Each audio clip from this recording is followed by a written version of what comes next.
Temperature remaining constant, the pressure of gas degrees by 20, मतलब कम कर दिया, पहले 100 था 20 कम कर दिया, डिग्रीज मतलब कम कर दिया। तो वो कम कितना किया बेटा 20%, मतलब राशि की कितना है फिर 80%, ध्यान रखना रिमेनिंग रहा कितना 80% ऑफ P1, है ना। तो P2 इज इक्वल टू, मुझे लगता है कि यहाँ पे समझ में आता ना बेटा, 80% मतलब ये होगा तो 0.8 P1 है। कोई टेंशन है, कोई टेंशन है बच्चों?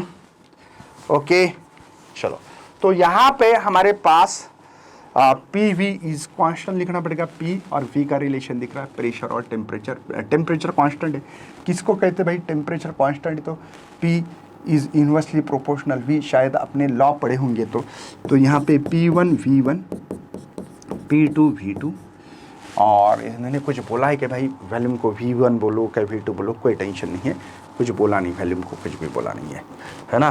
तो हम लोग एक काम करते, मुझे P2 तो पता लगा, V2 वॉल्यूम परसेंटेज चेंजेस कितना होगा वो भी बताना है क्या? चलो, तो यहाँ पे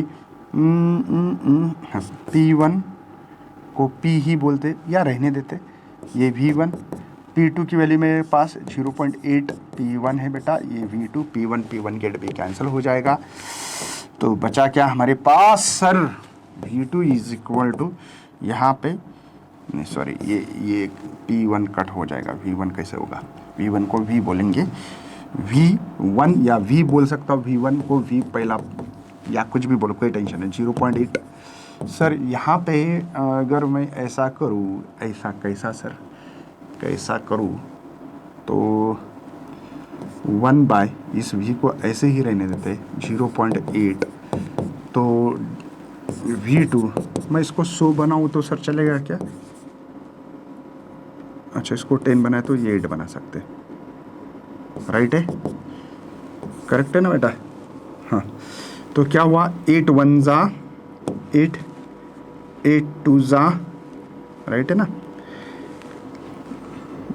8 1 जा 8, 8 2 जा 6, देखो भला ऐसे कुछ आएगा क्या?